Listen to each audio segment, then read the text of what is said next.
Hello everyone. Ayan, good morning po sa inyong lahat. Ayan, kumusta po sa inyong lahat and happy Friday everyone.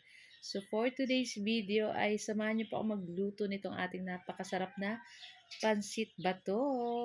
So tatapingan po natin yan ng hilaw na sibuyas na pula at syempre masarap po yan lagyan ng sukang tamis anghang. So yan yung ating sukang nabili po dyan nung last time dun sa pagbili natin ng buko pie.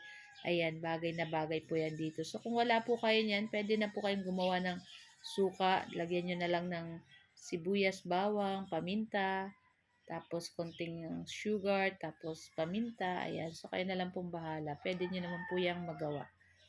So yun na nga, at itong ating napakasarap na pansit bato ay talagang mapapadami ka ng kain. So yun na nga, at sangkot siya na po ako dyan itong ating pork. So, nag-brown na yung ating pork dyan. Luto na rin. So, pwede na tayong mag-gisa nitong ating mga bawang at sibuyas. Ayan, halu-haluin lang po natin iyan hanggang mga moy or lumabas yung aroma nitong ating bawang at sibuyas. At pwede na rin natin dyan i-mix din yung ating pork. Ayan. Nako guys, kung wala po kayong mabili na pansit bato kung nasa man po kayong lugar. Pwede naman po siguro kahit anong pansit. Tingin ko lang para sa akin. So, after niya, nilagay na rin natin dyan yung ating carrots. Ayan, madami-dami yung ating carrots. Tapos, naglagay na rin po tayo dyan ng toyo. Naglagay na rin tayo ng oyster sauce at 1/2 cube ng pork. Ayan. And then, halu-haluin lang po natin iyan. At isunod na rin po natin dyan yung ating repolyo or yung ating cabbage. Ayan, halu-haluin po uli natin. At maya-maya po ay tatanggalin natin dyan yung ating gulay para hindi po maluto masyado. Ayan. So, masarap po sa pansit hindi masyadong lutong-luto yung gulay. Medyo crunchy-crunchy pa pag nakakain mo.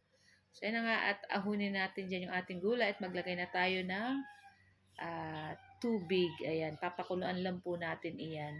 So, maglalagay po tayo dyan ng paminta, syempre toyo uli, tapos maglalagay pa tayo dyan ng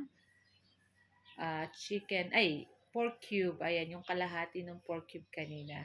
At pag kumulo na po yung tubig, dapat kulong-kulo na. Ayan. Saka po natin ilalagay dyan yung ating pansit bato. Tapos, maya-maya na po natin yan haluin para swabing-swabe. Charot!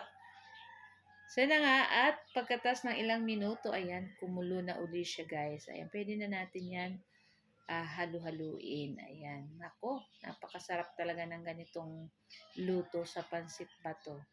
Ayan. Tapos, ayan, hintayin lang po natin maluto-luto pa ng at hintayin natin mag-reduce yung sabaw at pwede na rin natin ilagay dyan yung ating nilutong gulay.